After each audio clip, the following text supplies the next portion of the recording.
इस वक्त की बड़ी खबर सामने आ रही है, जहां ज्वेलरी दुकान से 7 किलो चांदी और 5 लाख कैश की चोरी हो गई।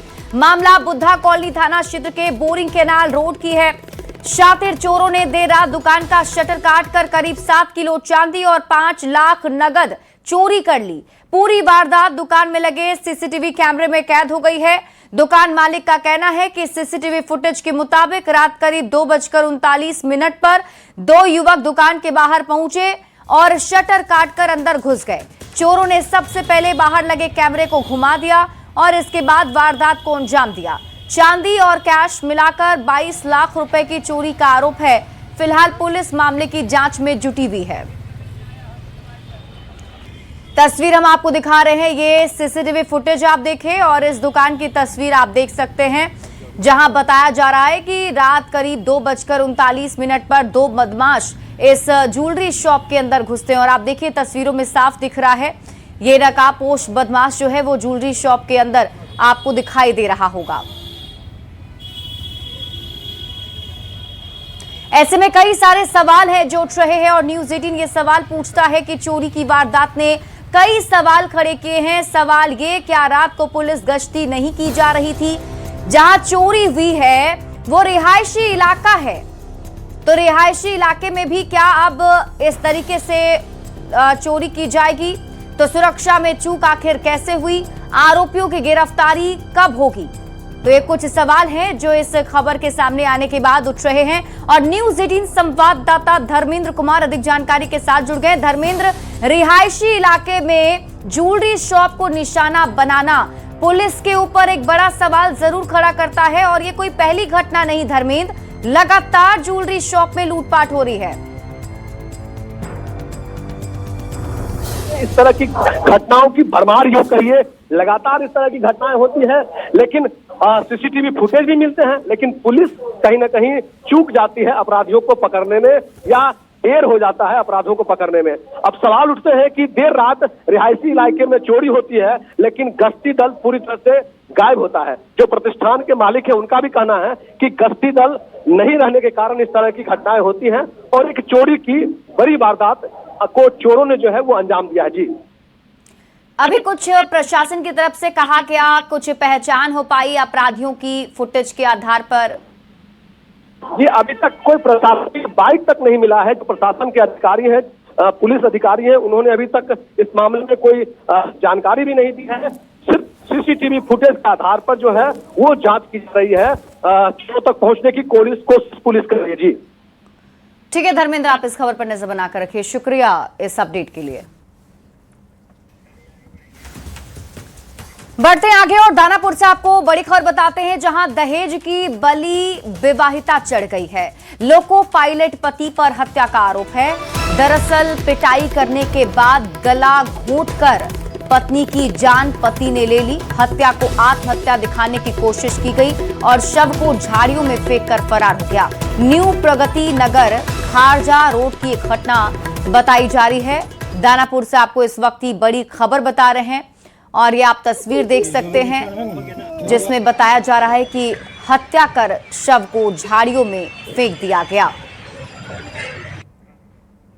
तो बड़ी खबर आपको बता रहे हैं दानापुर से, जहां एक और विवाहिता दहेज की बलि चढ़ गई है। जानकारी के मुताबिक लोको पायलट पति पर ही विवाहिता की जान लेने का आरोप लगा है।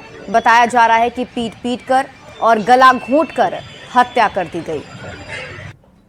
बच्ची को गला दबा करके हत्या की गई है और लाश छिपाने के लिए इन्होंने यहाँ से घटना हुआ सगना मोड़ पर लाश छिपाने के चलते इन्होंने भगा करके भागते ले गए आरा डिस्ट्रिक्ट। कौन थाना है?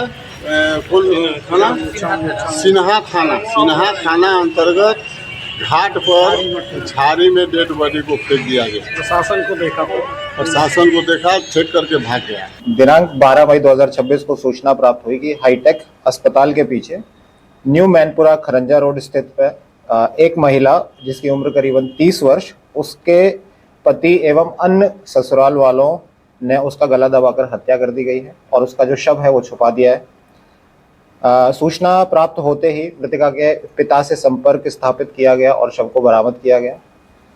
शव का पोस्टमार्टम करवाने के बाद उसको जो बॉडी है उसको घर वालों के हवाले कर दिया गया अंतिम संस्कार के लिए। इस संदर्भ में एक प्राथमिकी दर्ज की गई है दानापुर थाना में और जो आगे कार्रवाई है वो की जा रही है। ऐसे में कई सारे सवाल हैं जो उठ रहे हैं और न्यूज़ 18 ये सवाल पूछता है कि दहेज दानवों की गिरफ्तारी कब होगी। सवाल ये कि दानापुर पुलिस क्या कर रही है, अब तक किसी की गिरफ्तारी क्यों नहीं हो पाई है। सवाल ये भी आखिर कब तक बेटियां दहेज की बलि चढ़ती रहेंगी। तो कुछ सवाल हैं जो इस खबर के सामने आने के बाद उठ रहे हैं। और अगली बड़ी खबर भी आपको दानापुर से बताते हैं, जहां थाना क्षेत्र के ताड़ी गोदाम इलाके में एक विवाहिता की संदिग्ध परिस्थिति में मौत हो गई है। मृतका की पहचान चंपा देवी के रूप में हुई। परिजनों ने पति पर मारपीट के बाद फांसी लगाकर हत्या करने का आरोप लगाया। बताया जा रहा है कि मायके में रुकने को लेकर पति नाराज था। घटना से पहले बेटी ने फोन कर मां के साथ मारपीट की जानकारी दी थी। सूचना मिलने पर पुलिस मौके पर पहुंची और शव को पोस्टमार्टम के लिए भेज दिया है और मामले की जांच जारी है।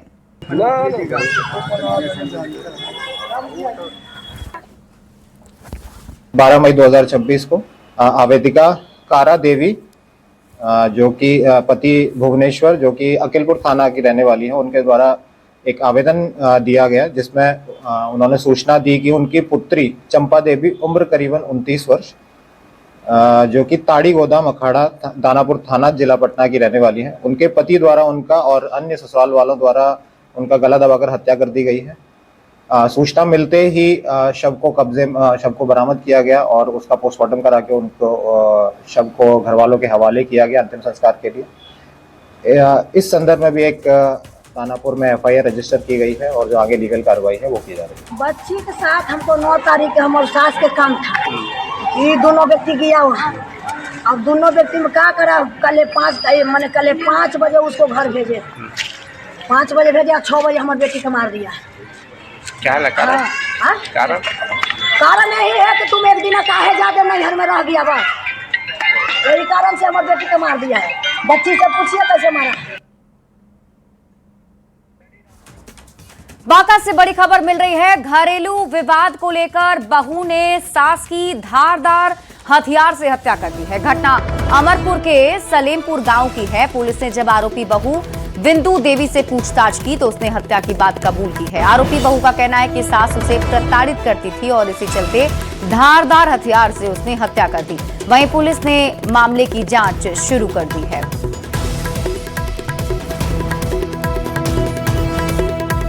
गोपालगंज से बड़ी खबर मिल रही है। ऑर्केस्ट्रा संचालकों पर बड़ी कार्रवाई की गई जिसमें 40 से ज्यादा नाबालिग लड़कियां रेस्क्यू की गई हैं। 22 लोगों को गिरफ्तार किया गया है। पश्चिम बंगाल, बिहार की ज्यादातर रहने वाली लड़कियां बताई जा रही हैं। लड़कियों को भोजपुरी के अश्लील गीतों पर जबरन डांस करवाया जाता था। एसोसिएशन फॉर वॉलंटरी एक्शन और नारायणी सेवा संस्थान छापेमारी टीम में शामिल रही, जिसके बाद कई लड़कियों का रेस्क्यू किया गया है।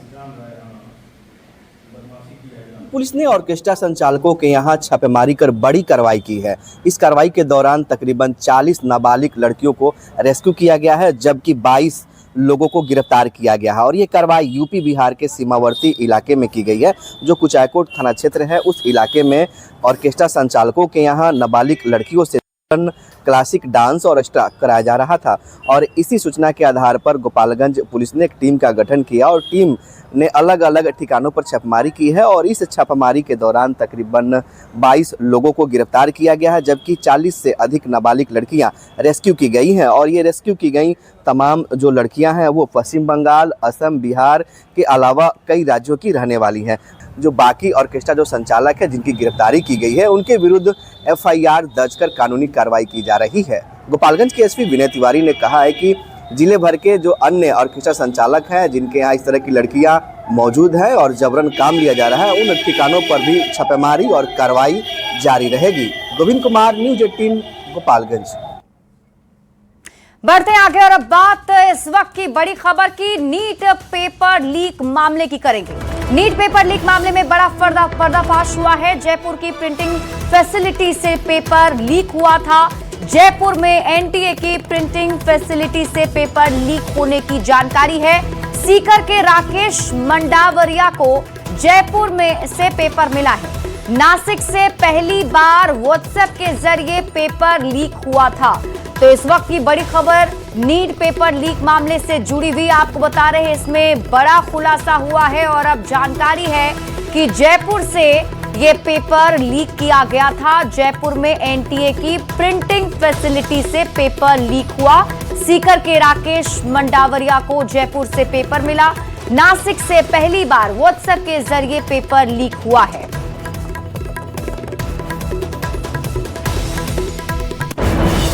तो नीट पेपर लीक मामले में 3 आरोपी को भी गिरफ्तार किया गया है। राजस्थान एसओजी ने जयपुर से 2 लोगों को पकड़ा है। अविनाश लांबा और मनीष यादव को गिरफ्तार किया गया। सीकर से आरोपी राकेश मंडावरिया भी गिरफ्तार किया गया है। तो इस वक्त की बड़ी खबर आपको बता रहे हैं, 3 आरोपी इसमें गिरफ्तार किए गए हैं। राजस्थान एसओजी ने जयपुर से 2 लोगों को पकड़ा है, जिसमें अविनाश लांबा और मनीष यादव शामिल हैं। तो सीकर से आरोपी राकेश मंडावरिया को भी गिरफ्तार किया गया है।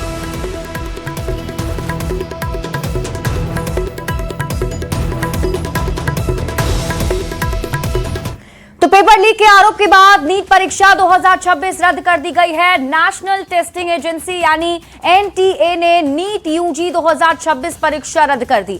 3 मई को हुई परीक्षा अब दोबारा आयोजित की जाएगी और नई परीक्षा की तारीख भी जल्द जारी की जाएगी। मामले की जांच सीबीआई को सौंप दी गई है। करीब 23 लाख छात्रों ने परीक्षा दी थी। एनटीए की ओर से कहा गया है कि एडमिट कार्ड दोबारा जारी होंगे। हालांकि छात्रों को नया रजिस्ट्रेशन नहीं करना होगा। इसके अलावा कोई अतिरिक्त परीक्षा शुल्क नहीं लिया जाएगा। 3 मई को देश भर में नीट यूजी 2026 की परीक्षा हुई थी।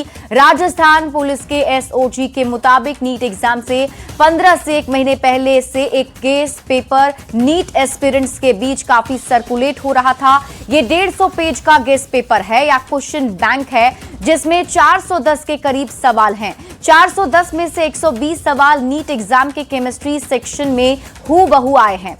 रिपोर्ट्स में दावा किया जा रहा है कि नीट यूजी के 720 नंबर में से 600 नंबर के सवाल कुछ छात्रों तक परीक्षा से 2 दिन पहले ही पहुंच गए थे। 2024 में भी नीट यूजी परीक्षा पेपर लीक के चलते कुछ सेंटर्स पर एग्जाम्स रद्द कर दी गई थी।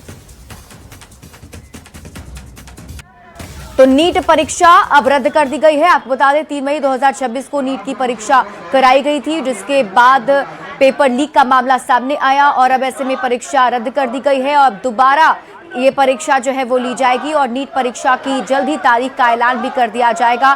सरकार ने ये पूरी जांच जो है वो सीबीआई को सौंपी है और इसके साथ ही आपको बता दें कि अब अगला एग्जाम जो लिया जाना है उसमें कोई परीक्षा शुल्क छात्रों से नहीं लिया जाएगा। दोबारा ये परीक्षा आयोजित कराई जाएगी और इसके साथ ही नई तारीख की घोषणा भी जल्द कर दी जाएगी।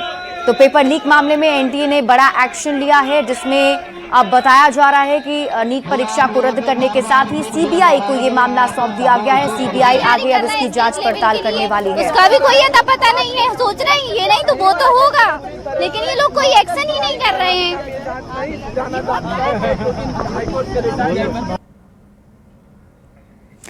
तस्वीरें भी आपको दिखा रहे हैं। दरअसल छात्रों की तरफ से इसके खिलाफ विरोध प्रदर्शन भी किया गया था। छात्र अपने भविष्य को लेकर चिंतित थे, क्योंकि अब उनके सामने अब नए एग्जाम और इसके साथ ही समय की बर्बादी भी होती है। ऐसे में छात्रों का गुस्सा फूट पड़ा था। छात्रों ने पहले भी प्रदर्शन किया था और मांग की जा रही थी कि इस परीक्षा को रद्द कर दिया जाए। और अब देखिए परीक्षा रद्द कर दी गई है। बताया जा रहा है कि नई परीक्षा जो है वो फिर से आयोजित करी जाएगी, जिसके लिए जल्द ही तारीख का ऐलान भी कर दिया जाएगा। और इसके साथ ही छात्रों को दोबारा आवेदन करने की जरूरत नहीं होगी और परीक्षा शुल्क भी छात्रों का नहीं लगेगा। तो पेपर लीक मामले में एनटीए ने बड़ा फैसला लेते हुए नीट परीक्षा रद्द कर दी है और पूरे मामले की जांच अब सीबीआई करेगी। परीक्षा रद्द होने के बाद पटना के मेडिकल स्टूडेंट्स और नीट अभ्यर्थियों में नाराजगी बढ़ गई है। छात्र एनटीए की परीक्षा व्यवस्था पर सवाल उठा रहे हैं और पेपर लीक में शामिल लोगों पर कड़ी कार्रवाई की मांग कर रहे हैं।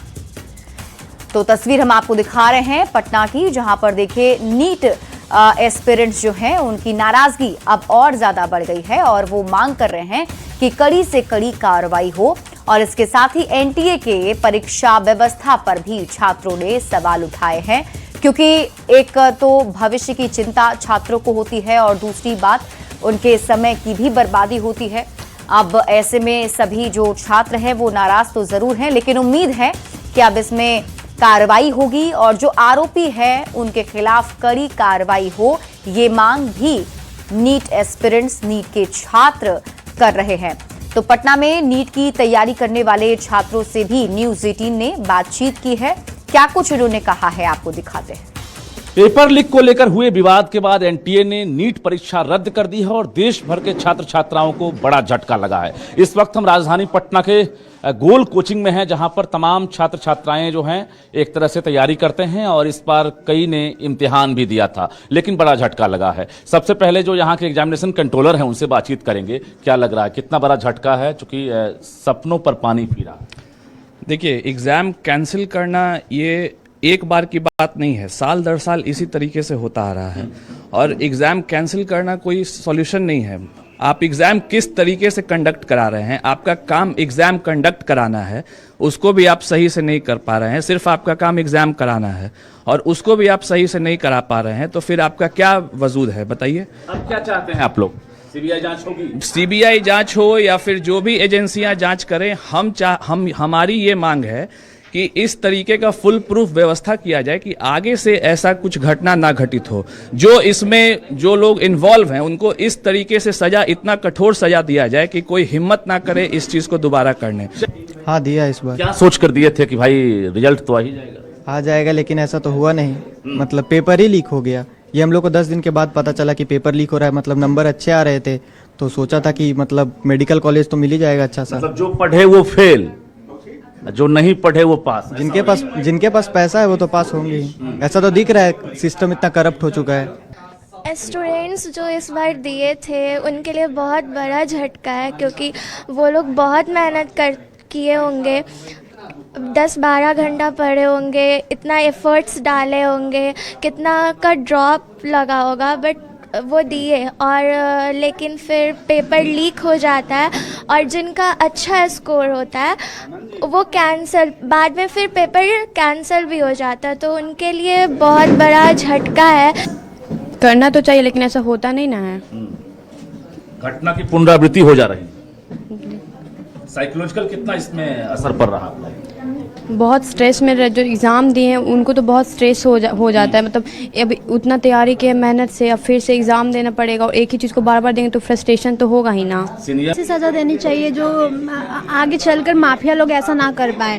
उन्हें इतना समझ आना चाहिए कि बच्चों की मेहनत बेकार ना जाए। जो बच्चे दिन रात मेहनत करते हैं वो यूं ही फेल हो गए और जो बिना मेहनत किए ऐसे पास हो गए पेपर लीक के वजह से। रद्द कर दिया गया। हाँ, एक सेकंड की मेहनत बेकार चली गई। पेपर लीक के बाद परीक्षा रद्द करने का फैसला तो ले लिया, लेकिन पुनर्परीक्षा में व्यवस्था कैसी होती है इस पर सबकी निगाहें टिकेगी, क्योंकि तमाम जो स्टूडेंट्स हैं वो सपना देख रहे हैं कि डॉक्टर बने, इम्तिहान भी दिया और रिजल्ट की बारी थी, लेकिन उससे पहले पेपर लीक और परीक्षा रद्द हो गई। कैमरामैन मनीष जुनिया के साथ रजनीश कुमार, न्यूज़ 18 पटना। बढ़ते हैं आगे और सिवान से आपको इस वक्त की बड़ी खबर बताते हैं। छप्पर के घर में भीषण आग लग गई। आग लगने से अफरा तफरी का माहौल बन गया। आग पर काबू पाने में ग्रामीण जुटे हुए हैं। आग लगने के कारण का पता अब तक नहीं चल सका है। आग ने अपना विकराल रूप दिखाया है। गुठनी के पूर्वी मोहल्ला की घटना बताई जा रही है। तस्वीरें भी आपको दिखा रहे हैं जिसमें आप देख सकते हैं छप्पर के घर में अचानक आग लग गई है। आग किस वजह से लगी है अब तक इसकी जानकारी नहीं है, लेकिन इसमें काफी नुकसान हुआ है। घर में केवल अलग से आज हट जाए अधर जी एवं हट जाए।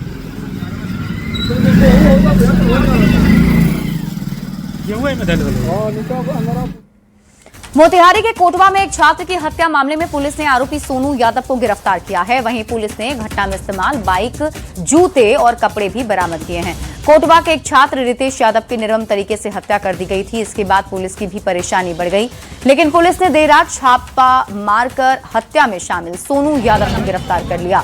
वहीं मुख्य आरोपी अभी भी पुलिस के गिरफ्त से फरार है। पकड़ा लेकिन मिलेगा नहीं, पता किस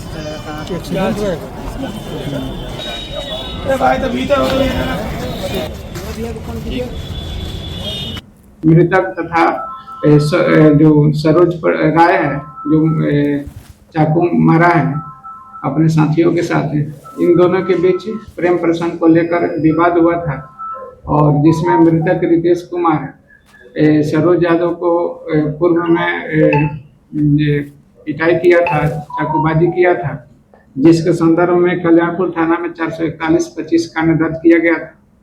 फिर उसी प्रतिशोध को लेकर घटना के दिन सरोज राय और अपने जो पकड़ाया है गुड्डू यादव जो इसके भाई का सार है और अन्य साथियों के साथ इस घटना को अंजाम दिया है।